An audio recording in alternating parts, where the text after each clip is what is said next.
Problemi me rrogat e inspektorëve të inspektoriatit të gjuhës është bërë temë edhe në kuvent, pasi sot koordinatorët e të gjitha grupeve parlamentare u takuan me drejtorin dhe inspektorët, të cilët vazhdojnë të mos marrin rroga dhe vazhdojnë të kenë probleme me sigurimin shëndetësor. Pavarësisht takimit, partitë politike vazhdojnë të kenë qëndrime diametralisht të kundërta. Koordinatori i Vlen Bekim Qoku tha se Vlen dhe shumica parlamentare janë të interesuar të gjejnë zgjidhje sa më të shpejt. Sipas Qokut, qëllimi është që sa më shpejt inspektorët të marrin rrogat e tyre që nuk i kanë marrë tash më 5 muaj.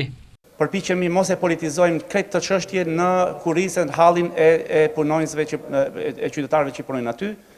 Jemi shumë të interesuar të gjejmë një zgjidhje, nuk dëshirojmë të krijojmë pikë politike nga hallet e tjerëve. Tani, nëse dikush përpiqet ta bëjë këtë, ne jemi të interesuar që të gjejmë zgjidhje sa më shpejt.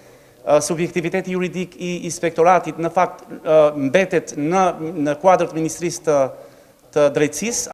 Koordinatori i VMRO DPMNE-s Nikola Micevski tha se mjetet janë, pritet vetëm miratimi i ligjit që për momentin është bllokuar në kuvent, e i cili këtë inspektorat e dërgon në umbrellën e Ministrisë së Drejtësisë. Dikujt i përshtatet kjo situatë, dikush dëshiron që ta vazhdoj këtë kaos, respektivisht të politizoj këtë çështje duke ndërlidhur këtë situatë me ligjin e gjuhëve me të cilin realisht nuk ka asnjë lidhje me zgjidhjen e problemit me të cilin përballen punonjësit e inspektoratit.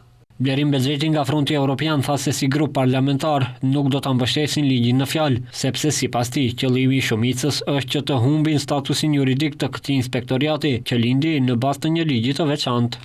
Çështja është që të humbet statusi juridik i këtij inspektorati që buron nga ligji për gjuhët, kur ne edhe një herë riafirmojmë vendimin tonë që jemi të gatshëm që të kontribuojmë, që edhe kjo dilemë të hiqet, po edhe inspektorët të marrin rroga.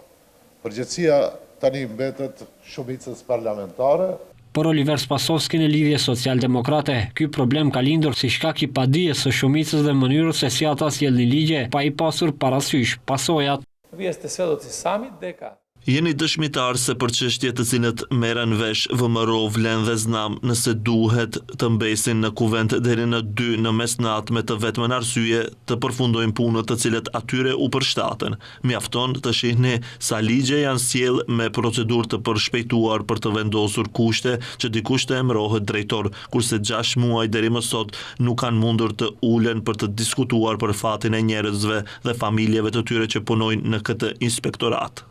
Krejt në fund, drejtori i inspektoriatit të gjuhës Arsim Idrizi pas takimit tha se ata janë të interesuar që problemi i tyre sa i përket rrogave të zgjidhet sa më shpejt. Edhe Idrizi po edhe koordinatorët njoftuan se në takim është vendosur që të ritakohen edhe një herë për të marrë vendimin final.